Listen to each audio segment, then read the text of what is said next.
Hi everybody and welcome to Stamp Anniething's Halloween crop. Today we are going to be making this a cute little Frankie in a little field. So we're going to start off by coloring his skin, and we are laying down our shadow with 𝐒𝐿4, then going over that with 𝐒11 onto 𝐒21, 𝐒00, and 𝐒000. And now we're going to repeat it again with our 𝐒𝐿4, 𝐒11, 𝐒21, 𝐒00, and our 𝐒000. And now we're going to do the same color combination on his face. So again with our 𝐒04, laying down our darkest areas, going over that with our 𝐒11,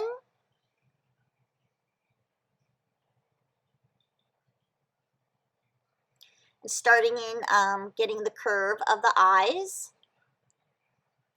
Then we're going to take our 𝐒21, again just going over our previous color and extending it a little bit further. Now our 𝐒00,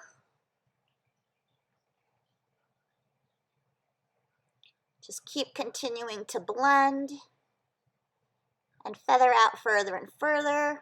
And now our going to grab some of our cheek color. This is R22, and then our R20, going around the curve of that eye to keep that white area around the eye.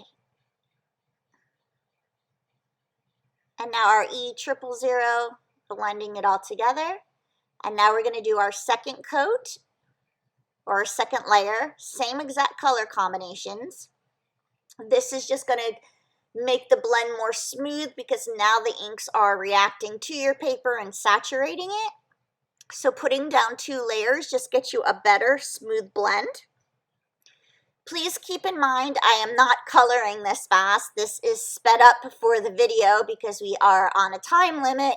When we teach our actual classes, we do go at regular time for you and explain as we go along the way. This is just for demo purposes. So here we go. We are adding our R22 for that cheek area, and again our R20. You could always slow the video down while you're watching this in replay later on, and then it'll be a regular timed type of a video. Just feathering out that cheek red areas so it blends in better with my skin tone. And now we have his skin done. So now we're going to start on our Frankie face. So we are starting in with our darkest, which is G09, and layering in all of that dark area. So underneath the hairline, on the sides, and the bottom of his mask. And now we're going to take our 𝐤𝐢𝐭6 and just start feathering out that G09.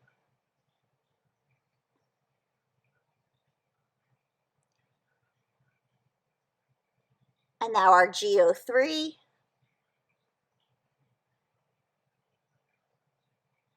Just blending those lines to get a smoother transition. And then finally our 𝐤𝐤01.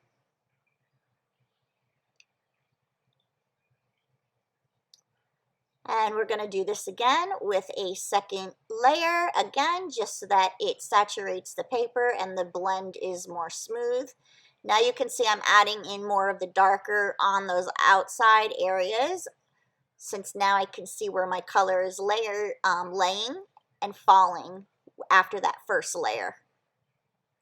And that's also why I like to do 2 layers, because then I can see where I need to add more of my shadow areas. So just blending that out. Now we're on our 𝐤𝐤03. Again, just blending it out. And then our 𝐤𝐤01. And now Frankie's got some cute little cheeks on him, so we're going to add some color into his cheeks as well. So that's back to our R22 and the R20. And that's just going to give him some cute little cheeks.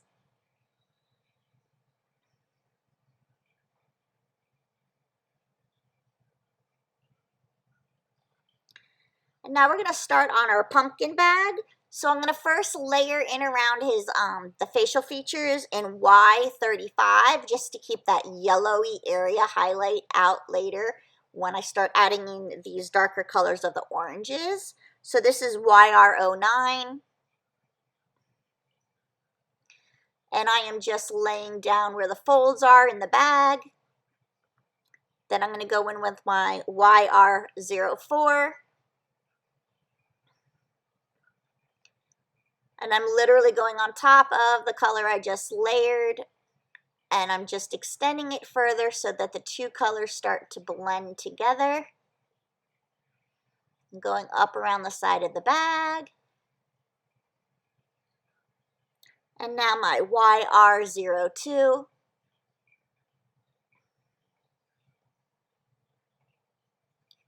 And now I can go over the yellow as well, flick into that so the yellow is still seen through without it going away. And I'm taking that yellow marker again just to brighten it up and to blend it into the oranges. And now we'll go ahead and we'll do our second layer again with our YR09. Again, adding back in those dark shadows. Then our YR04.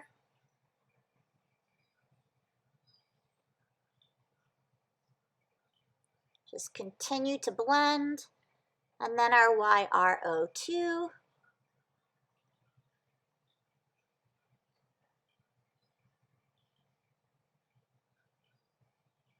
And then I'm going to bring that Y35 out one more time and just hit it again so that yellow is there.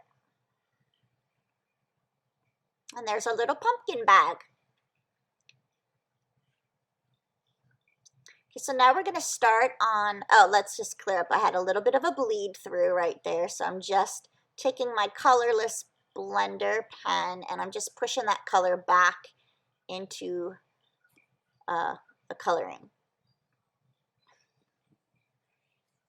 Okay, so now we're going to start on his hair, and we used our warm grays on here. So we used our W9 as our darkest color, and I am just following the curve and pretty much the feel of how his hair is feathering, and I'm just adding in between little flicks, going in the same direction of how his hair would fall.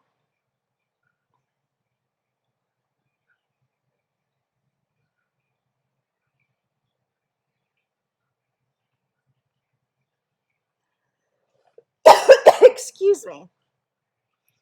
So we're just laying down that W9.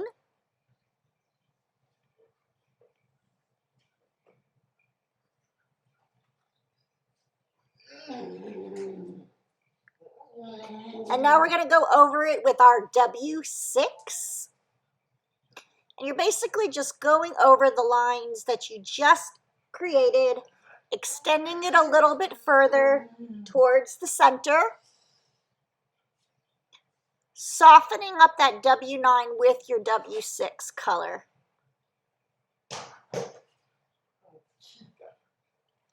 And you're just going to do this on the whole head area. And then you're going to use your W4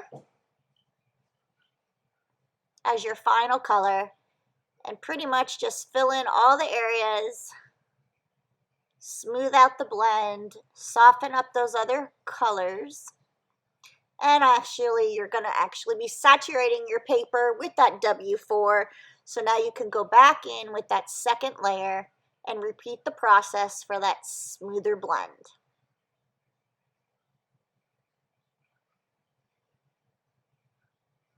And we're just giving him some wispy lines in his hair because this is his costume hair. It's not his real hair. So it's okay to have some harder lines than you would in regular hair because it is, you know, like a plastic type mask. So it doesn't need to be as perfect. but you still want it to feel like hair on your costume. So we're just going back with that W9, 6, and then the 4. And completing out our hair.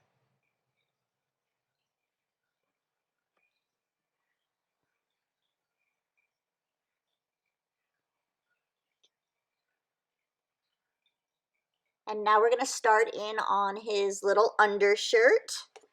And we just used some purpley colors, so we're using BV17.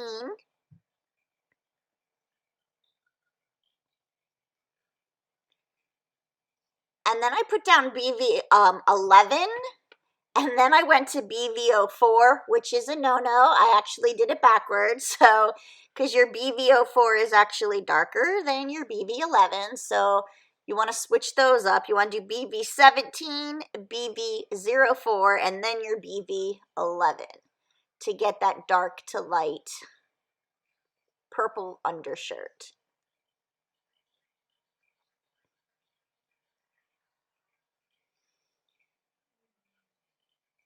And now we're doing our second layer, and this one I do in the right order with the BV04 as our second color, and then that BV11 as our lightest. And now you can see the shadow is a lot better with that second layer.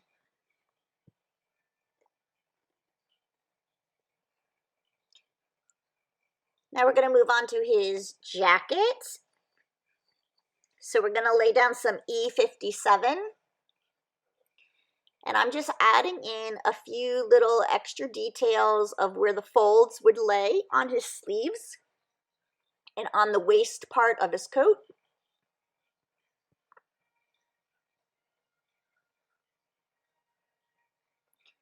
This is a cute little old tattered coat, so that's why I wanted to add in those extra little details of the fold lines.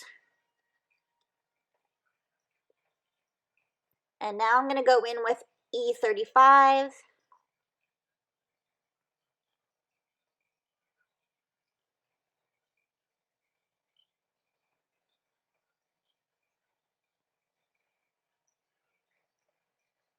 Just darkening up those areas.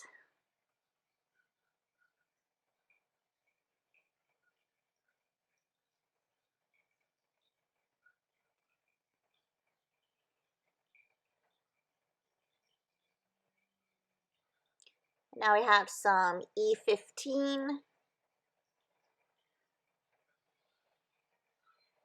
Just start blending out the hardness of the line.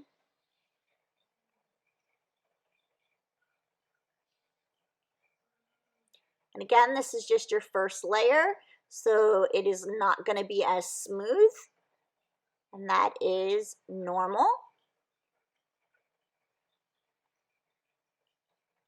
And now we're going to go in with our E31.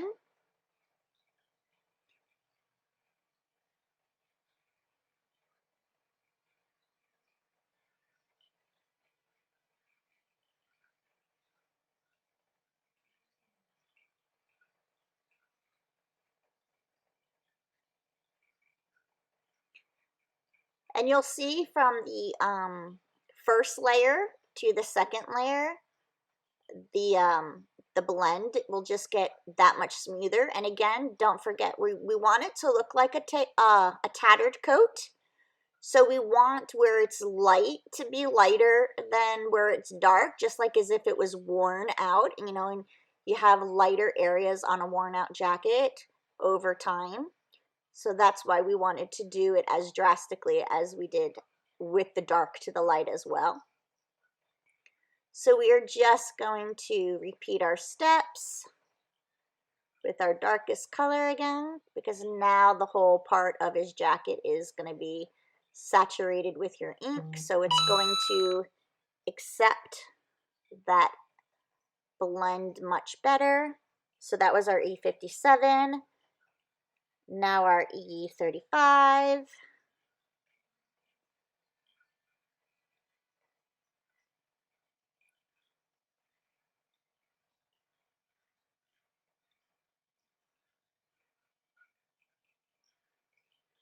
our E15,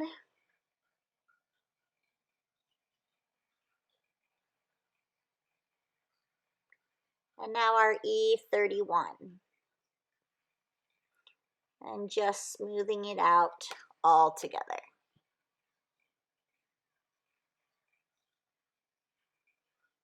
And now you have a nice, loved, worn, tattered coat.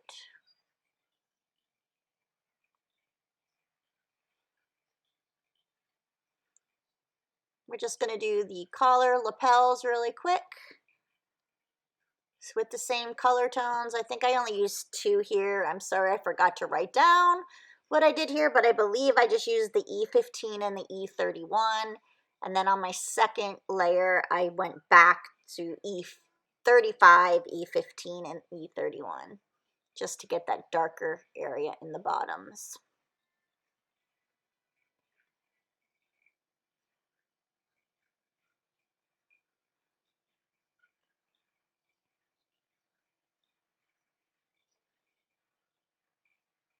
And now I just took some random colors that we had out on our desk from the pumpkin to do one of his patches. I think that was our 𝐲𝐢𝐬𝐧𝐥𝐢, and then the Y35.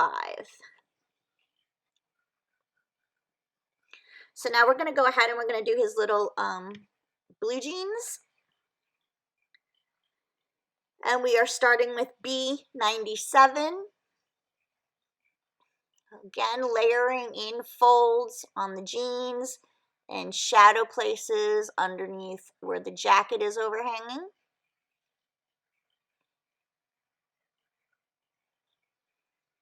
And that was B97. Now our B95.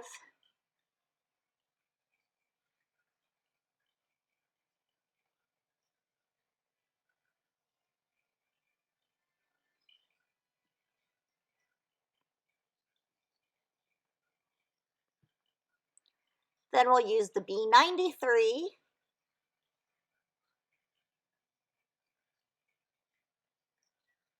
And this is a great color combo for denim. And then we're going to finish it up with our B91.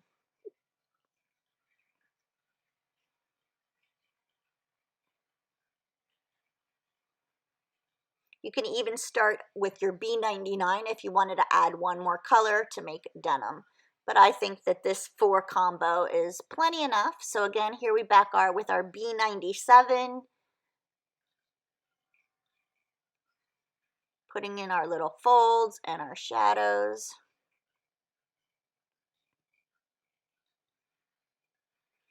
Our B95.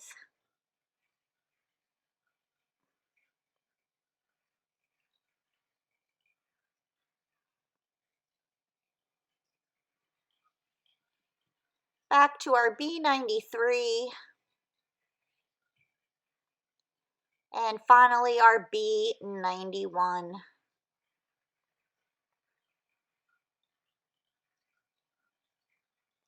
And now we're going to do the cuffs that are folded over on his jeans that are going over his shoes. Again, same exact color combo. Just going around the edges with our B97.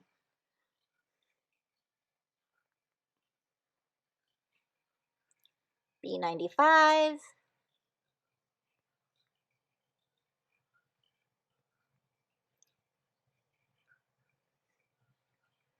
B93.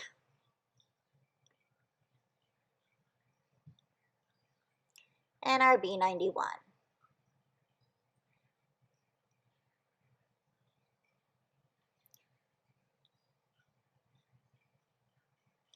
You could ultimately always make this part of the jeans lighter than the leg part because this is the cuff. So technically, if you are cuffing your jeans, it's the inside that is now on the outside when you cuff. So you could actually do these to be a really much lighter shade of the blues.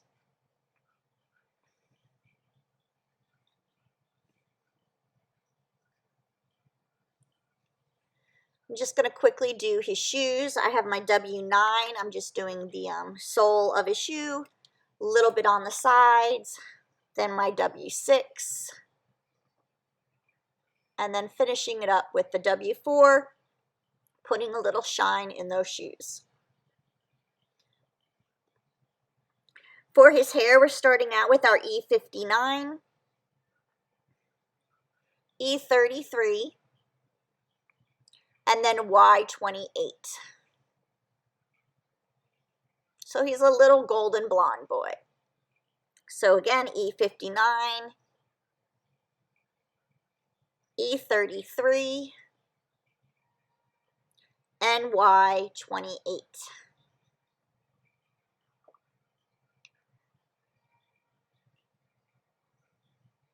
And we forgot his tongue, so we're doing R29 and then R89 off to the side just to add some depth to the tongue area. And then I just took one of the warm grays and did the little strings on his mask. And there is our Frankie all colored up. So sometimes what I also like to do, we go into more detail with this in our classes and in our color alongs, is we like to take color pencil and some Gamasol, and it just helps to add in more richness to your coloring and deepen those shadows and the contrast. So it's just a black Prismacolor colored pencil that I'm using. Very, very lightly, because a little bit of this goes a long way once you add that Gamasol to it. And if you put too much, you're just going to have a huge blob of shadowed smudges. So a little bit goes a long way with your pencil here. And you can see how much depth it just gives. And you'll probably be able to notice it more here on this pumpkin when we do it, because it is a lighter color than the jeans and his jacket, but you can see it totally transforms and gives a nice shadow. And then we're just gonna, and you can do it on all parts of, you know, the coloring that you want, or just to hit accent parts. And I just like to do it on accent parts of places that I think I just want it to pop and stand out a little bit more, and just to make the shadows that much more noticeable with the color.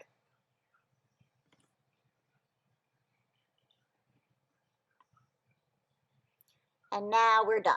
So now we're going to take our slimline card that we made, which I believe it was 8 by 7, so folded it in half. It was 3.5 by 8.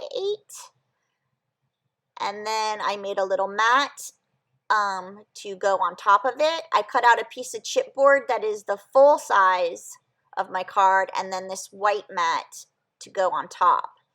And I am just ink blending with our hybrid inks. This is Willow Bough. And I am just going to start making my little scene background. So I need green on the bottom for the grass. And then I am using Caribbean Sea. And I'm laying down that color for Caribbean Sea.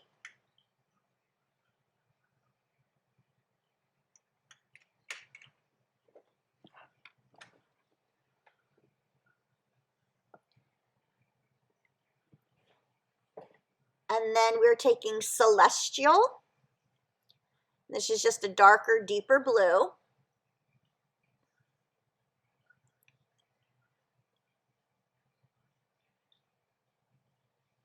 And then we have our Heather to get some purple in there as well. So I have my stencil masked out, and I am using obsidian to make my clouds. And I'm not using full pressure with the black because I'm not using obsidian, I'm using moon rock. I'm sorry, a gray color. I'm going to use the black when I do the fences and everything. So I'm sorry, that was obsidian. Now I am lining up for my fence and my little gravestone area. And now I will be using the obsidian ink. Very messy, I know. But it's so much fun to play. And so I am just getting down this layer of the graveyard type scene.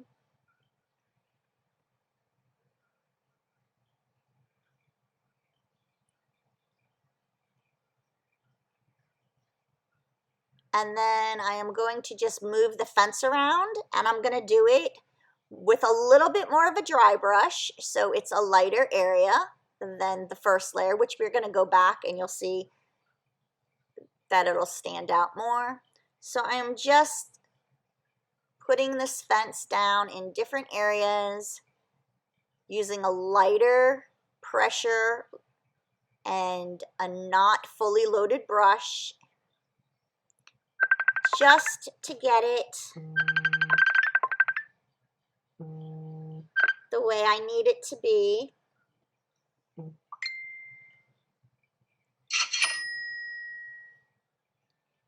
And now I'm adding a bat. Sorry, it's off camera. I didn't realize with the slimline card I needed to be out further. Sorry. So we're just adding some of the details up on the top.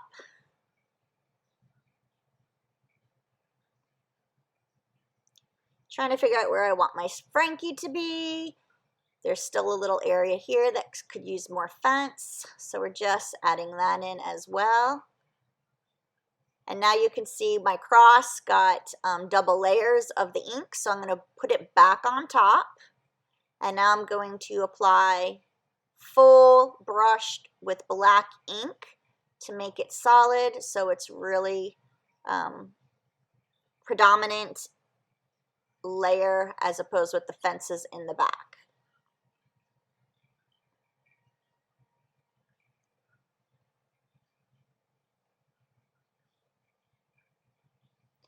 So now we need to find where our Frankie's gonna go. And I'm using my spritzer tool just to add some dark blue night sky, and then I'm gonna add some black as well. Just spritz that on there.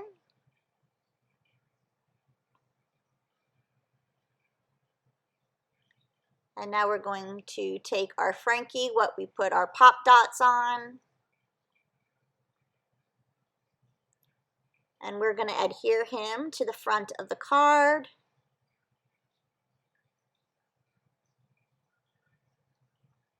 And I put that mat onto our chipboard mat. And now I cut out the word sweet from our sweet word die. And I'm just ink blending that with our hybrid ink in Heather. And I initially cut it out twice. So I was going to keep one white, and then one with the purple that I'm ink blending. But I did not like the way that the white looked on the card since it is a darker card. So I ultimately ended up cutting it out in black instead. And so I'm going to glue that together, making a little bit of an offset.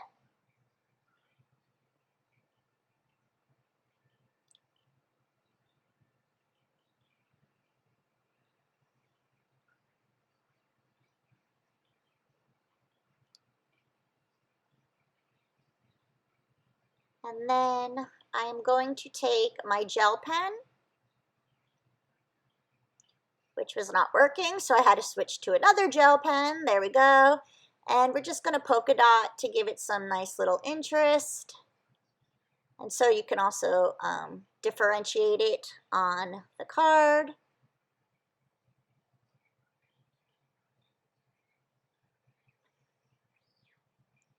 So you just randomly polka dot with your gel pen, allow it to dry, and then we went ahead and we're going to glue that onto the front of our card.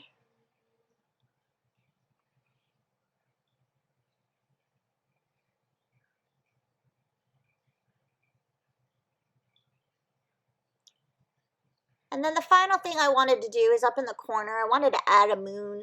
So I just took out my stencil, and I couldn't ink blend it in the yellow because it wouldn't have shown through.